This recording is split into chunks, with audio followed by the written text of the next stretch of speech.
Hey guys, welcome back to Top 10 Nerd. I'm Ron Mackenzie LaFergie. Magneto is the man. He's one of the most popular villains ever and has been around for years. But as fun as the original Magneto is, over the years we've seen some pretty great versions of the guy, from the most ridiculous to the most powerful. So let's talk about them. Here are my top 10 alternate versions of Magneto.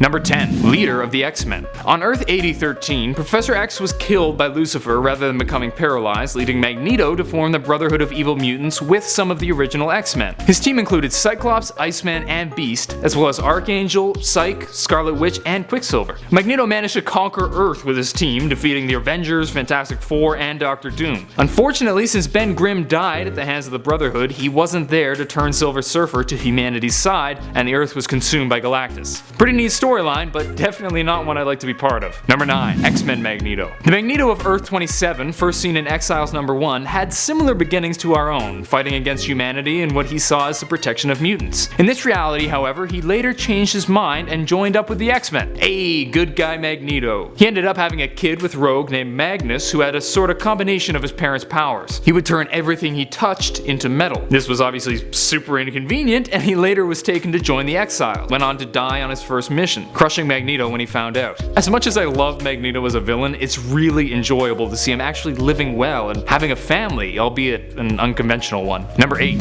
Jester Magneto. This one's pretty satisfying. In the Earth X storyline, Terrigen mists were released that caused a large portion of the population to mutate. As an eventual result of this, not directly but it's too complicated to discuss right now, the poles of the Earth shifted. For some reason, this caused Magneto and Toad to switch powers. Now it was Toad who had magnetic powers, and he used his newfound strength to turn Magneto into a slave, dancing around for his pleasure. Magneto's time without his normal powers was relatively short-lived, but as much as I love Magneto, it was satisfying to see him knock down a peg. Number 7. Age of Apocalypse Magneto. The Magneto of Earth 295 led a pretty crazy life. It started in a familiar way, with him making friends with Charles Xavier, but when Xavier's future son comes to try to kill Eric, he failed hard, both destabilizing all of existence with his time travel and failing to kill Magneto when Xavier gives his life to save him. Magneto ended up starting the X-Men himself, fighting against Apocalypse with his team. He was even tortured by Apocalypse for some time and refused to turn in his allies. Later became the director of mutant affairs. Magneto kept busy in this storyline and he didn't really like it, but I did. I thought it was swell. Number 6. Eagle Magneto. In X-Men Fairy Tales number 2, Magneto and Professor X starred in their version of the African story, The Friendship of the Tortoise and the Eagle. Magneto, the Eagle, saw his family being killed as a youngster. This forced him to fight and learn by himself in order to survive. The upbringing of the tortoise was not so terrible, but he did face isolation due to a large X on his back. While these two took very different things from their experiences and have very different attitudes, they strike up quite a nice friendship. I won't get into the whole story because it would take a little while, but I definitely suggest giving it a read. While it's an old tale, it's incredibly relevant to Magneto and Professor X and gives you a new perspective on the characters. Number 5. House of M Magneto. This Magneto of Earth 58-163 started out in similar ways in a concentration camp. Seeing the terrible treatment of mutants as he grew up, Magneto began fighting against his human oppressors, later declaring that he would bring the fight wherever mutants were being oppressed. He eventually became friends with Charles Xavier after Charles saved his life, and together the two take to liberating the nation of Genosha, where mutants were treated as slaves. Magneto then took control of the nation, turning it into a sanctuary for mutants, later becoming the greatest superpower in the world. This is one version of Magneto that's pretty well known, but it's a damn cool story. Number 4. Magneto 1602.